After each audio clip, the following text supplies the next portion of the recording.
Okay, I'm going to talk about the argument from design. It's another argument for God's existence.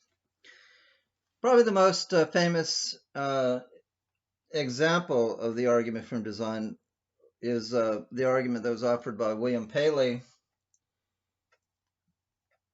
in around 1800, and it's called the Watchmaker argument. The argument of the watchmaker. Basically, it's an argument from analogy. It's also called the teleological argument. Teleology has to do with purpose, or now it's referred to as intelligent design. Anyway, the argument from the design, or the argument from the teleological argument, was first Aquinas made the argument back in the 13th century, but William Paley is most well known for this. It's called the Watchmaker argument. So let me explain the Watchmaker argument. The Watchmaker argument is this. Suppose, this is William Paley's version of it. Suppose you're walking along the beach and you come across a rock on the beach. You're not going to be very surprised. It's not going to surprise you at all. You're just going to say, "Oh, there's a rock," and you're going to walk on because you figure a rock just it happened. Nothing. You don't need some great designer to design a rock. It's part of nature. Rocks and sand and so on. Okay, you're not so shocked. But if you're walking along the beach and you come across a watch, you're going to and you look at that watch and you see how you open it up and you see the complicated interior, the mechanisms, how everything works together, and you see it actually tells time. You're going to be amazed. You're going to say, "Wow, what's this watch doing on the beach?" Right? And you're going to say, "It didn't just happen by chance." So you're going to stop and look at that watch. You're not going to stop and look at a rock and wonder, where that rock came from. But when you see a watch, you're going to quickly conclude or make an inference that there was a watchmaker, right? And the reason is because you know that the complexity of the watch, the design of the watch requires an intelligence behind it. Somebody designed that watch. It's too complex to have happened by chance. Okay, now, so you say watch, and you make the leap, you make the inference to a watchmaker.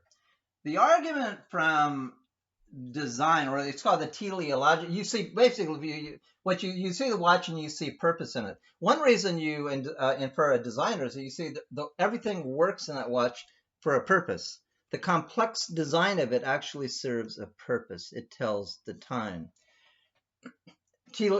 Teleology refers to purpose. Telos in Greek means purpose. So the teleological argument argues from the apparent purpose and design of the universe to a designer or to a maker. This is an argument. So you see basically the argument goes this way. The watch requires a watchmaker because of its complexity. Then you look at the universe that you live in, the universe as a whole, and you argue this way. You say, well, the universe is much more complicated than a watch, right? Much more complicated. The universe includes millions of watches. It includes the laws of nature. It includes the stars and the complex, what scientists know about quantum physics, and the universe is much more complicated than a watch. So the argument basically goes, if you need to infer that there's a designer of the watch, Even more so, you're going to need to infer a designer of the universe, because the universe is far more, infinitely more complex than a watch. You know, the universe includes all the works of Shakespeare. There's intelligence there. You know, and we say, wow, you know, so when you see these complex structures, you know there's some intelligence behind it. That's the key. So the watch requires a watchmaker. The universe is like a watch. Is like a watch, is like, but much more complex. The watch requires a watchmaker. The universe requires a watchmaker, or a universe maker, or let's say God requires a designer, God. The watch requires a designer. The universe requires a designer.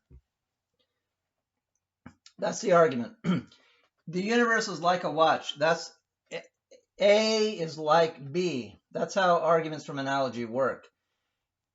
A is like B. Well, if you're going to say A is like B, you have to specify how A is like B. Well, it's like B in the sense of complexity. They're both very complex, and they both exhibit purpose.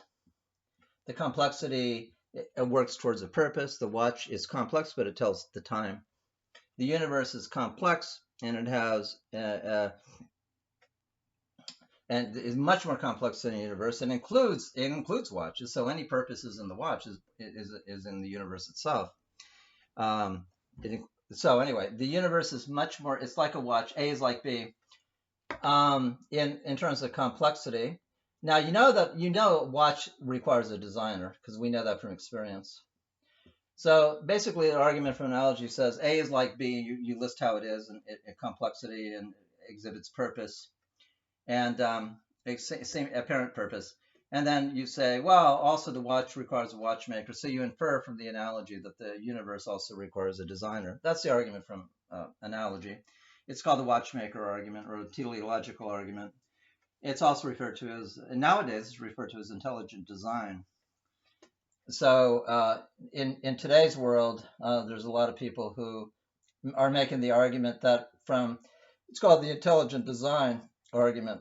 So you can infer from the existence of God from the intelligence exhibited in the universe. So that's Paley's argument. Now,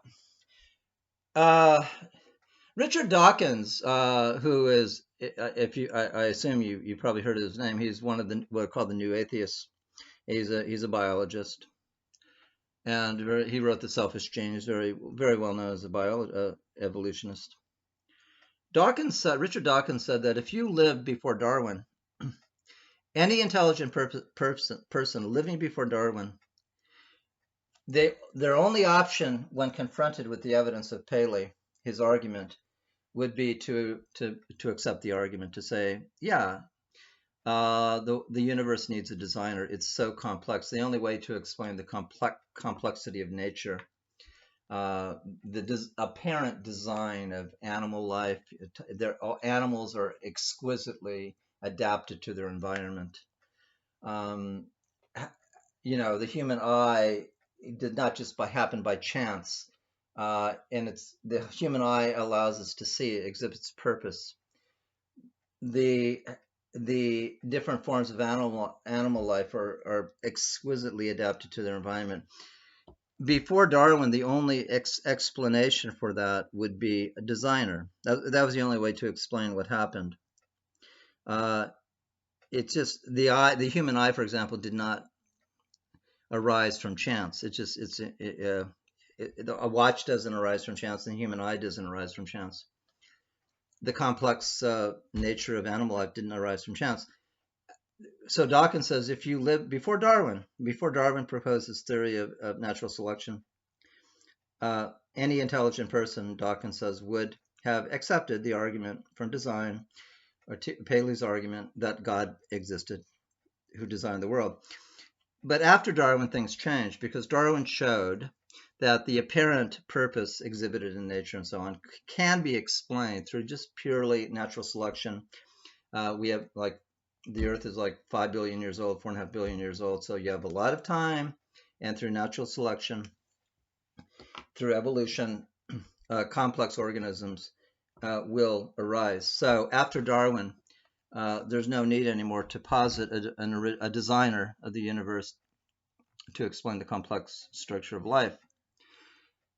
Okay, so that's basically after Darwin, Paley's argument became much less effective as an argument. So it doesn't really convince people too much anymore.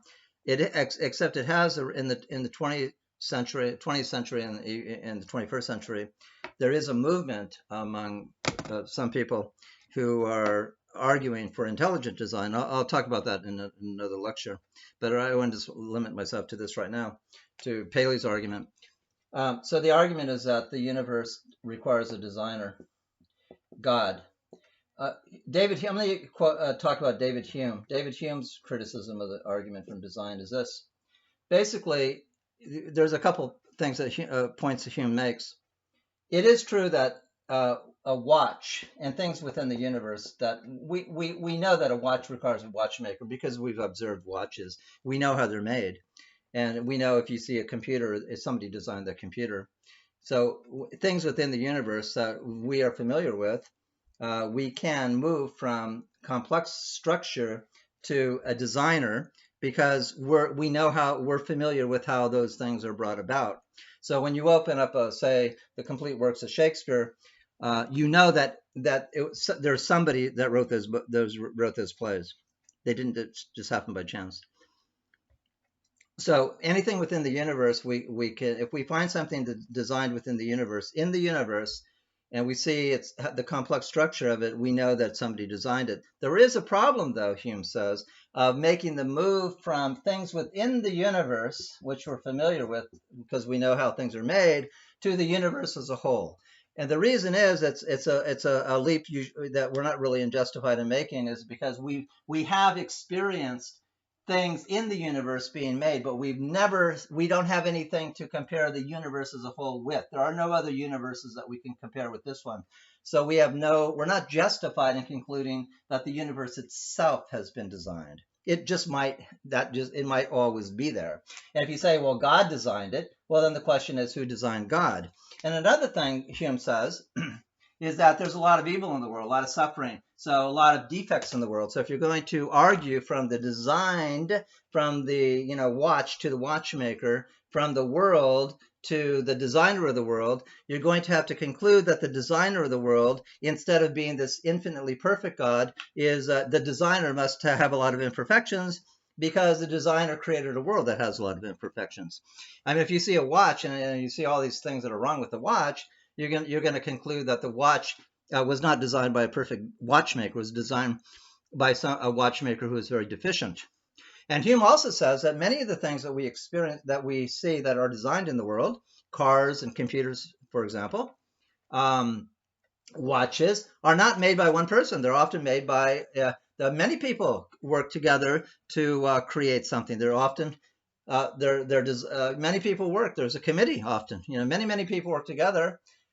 So Hume says, well, if you're going to argue from the designed, what's complex, to a designer, what you're going to have to, it's very likely that the designer is not going to be one. It's going to be a committee. So instead of saying, well, the universe is very complex, so there must be this perfect God that created it, Hume says, well, why don't you conclude that that many gods made it? Or since the universe is full of imperfections, maybe the universe was created by this infant deity who had never created a universe before, and this is his first try at it, and came up with something really lousy. Or maybe the universe was created by a senile God, or a very imperfect God. So basically, Hume is saying, if you're going to argue from the universe as a whole to a designer, you've got to look at the universe. What type of universe is it? And you're going to say there's a lot of imperfections in it, a lot of suffering, a lot of evil. And if you're going to make a leap to, if you're going to infer a designer, Hume says that it's more likely that the designer is very imperfect. So that was not a good way to argue for the existence of what Christians and Jews and Muslims mean by God.